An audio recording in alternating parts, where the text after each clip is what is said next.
Welcome to the deep dive.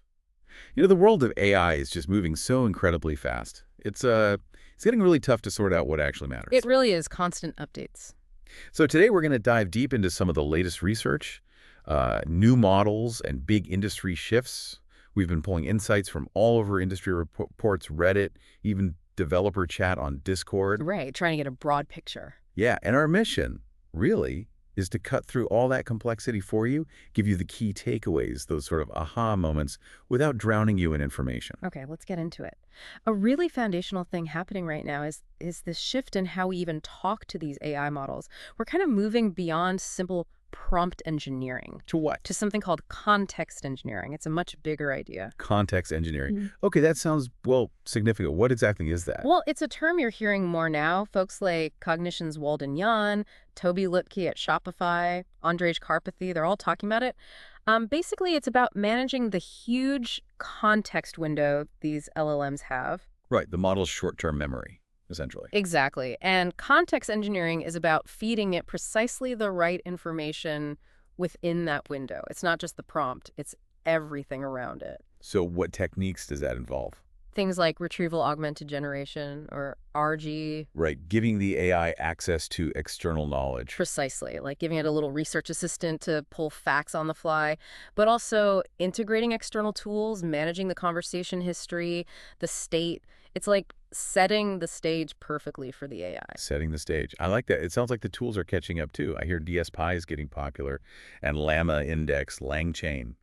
They're big on agents using these ideas. They are. And look at OpenAI. They just added ChatGPT connectors for Google Drive, for Dropbox. Oh, wow. So you just point it at your documents directly. Yeah, makes context integration much easier. And for you, the listener, this all means we should start seeing much more sophisticated and reliable results from AI. More predictable, more powerful. Okay, so that's how AI understands context better. But what about the models themselves? The engines driving this.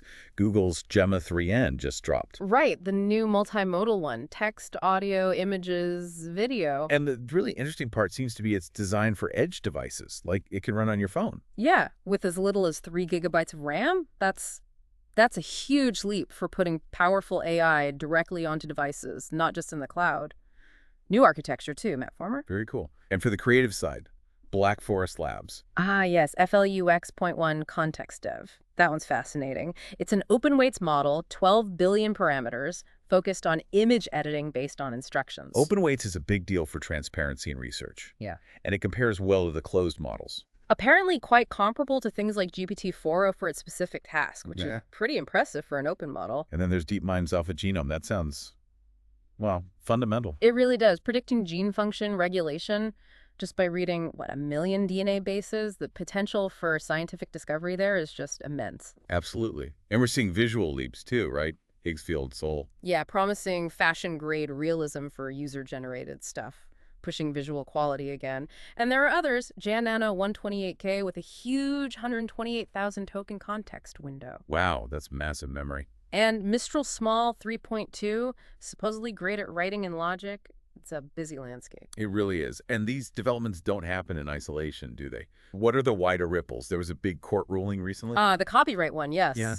U.S. court said training on copyrighted books can be fair use. Crucially, though, not if the training data itself was pirated. Okay, so that gives some legal clarity, which the industry definitely needed. But it raises other big questions, like infrastructure. There's genuine concern now that a really large AI training run could actually strain the U.S. power grid, maybe even cause a blackout. Seriously, a blackout. That really underscores the energy demands we're talking about here. It's immense and growing. And then there's the jobs debate. That hasn't gone away. Dario Amadei's comment. Right, the Anthropic CEO suggesting that half of entry-level white-collar jobs will disappear within 1 to 5 years. Yeah, that certainly got people talking. A lot of discussion about what that really means. It forces you to think about the scale of change. And on a lighter, maybe quirkier note, have you heard about the M-dash? The punctuation mark? What about it? Apparently, it's becoming seen as a subtle tell, a sign that text might be AI-generated. AI models seem to overuse it sometimes. Huh. That's funny. little linguistic fingerprint. Yeah. It highlights the whole authenticity challenge, doesn't it? It really does. And meanwhile, the big players keep moving. NVIDIA's back on top as the most valuable company. Past Microsoft and Apple again. Meta poached some key OpenAI researchers in Zurich, and OpenAI has already announced Dev Day for 2025. The game keeps moving fast. So wrapping this up, it's clear AI development isn't just rapid, it's hitting everything. How we engineer models, the law, even our power grids. Absolutely. So maybe the thought to leave with you, the listener, is this. Given how fast context engineering is advancing and the power of these new models, how might you need to rethink using AI in your job, your learning, your creative work? Something to chew on.